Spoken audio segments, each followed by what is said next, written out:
Hello বন্ধুরা, চলে আসলাম আপনাদের কাছে শীতের আরও একটা স্পেশাল রেসিপি নিয়ে।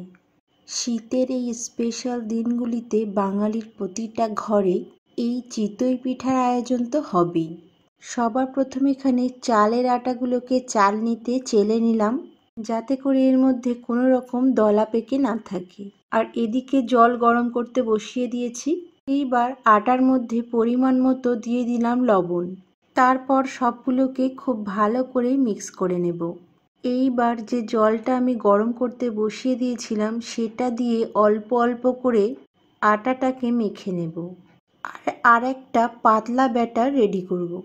বন্ধুরা, এই যে জলটা দিয়ে আমি মাখছি, এই জলটা কিন্তু খুব বেশি গরম হবে না, আবার খুব ঠান্ডাও হবে না। জলটা খুব বেশি গরম হলেও আপনার পিঠে উঠবে না, আবার খুব ঠান্ডা হয়ে গেলেও সেটাতেও পিঠেটা ভালো হবে না। তাই উষ্ণ গরম জল দিয়ে অবশ্যই ব্যাটারটা রেডি করবেন। এই ব্যাটারটা আপনার পারফেক্ট হলে পিঠেগুলো খুব সুন্দরভাবে উঠবে।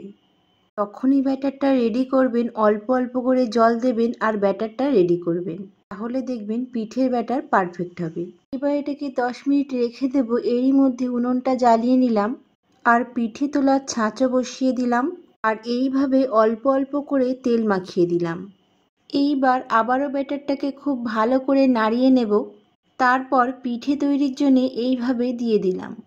এবার এটাকে ঢাকা দিয়ে 2 মিনিট খুব ভালো করে জাল করে নিয়ে দেখে নেব। দেখুন পিঠেগুলো কত সুন্দর উঠেছে। এইবার এরকম একটা ছুরির সাহায্যে পিঠেগুলোকে হালকা হাতে তুলে নেব। দেখতেই পাচ্ছেন পিঠেগুলো কত সুন্দর উঠেছে।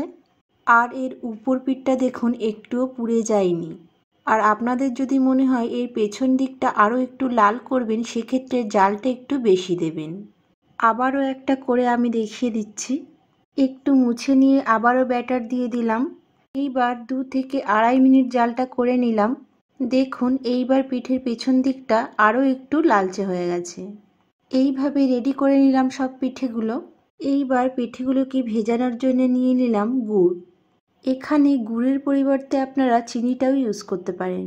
গ্যাস অন করে জলের মধ্যে গুড়টাকে দিয়ে দিলাম, আর এরই সাথে দিয়ে দিলাম কিছুটা পরিমাণ খেজুর গুড়।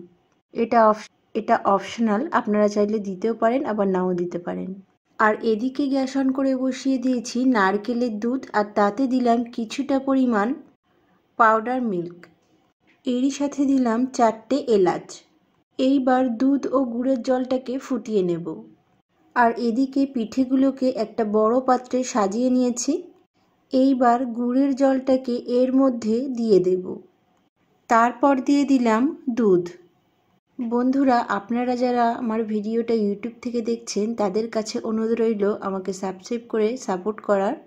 আর যারা ফেসবুক থেকে দেখছেন তাদের কাছে অনুরোধ রইল আমাকে ফলো করে আমার পাশে থাকার। আর ভিডিওটা ভালো লেগে থাকলে লাইক, কমেন্ট ও শেয়ার করতে ভুলবেন না।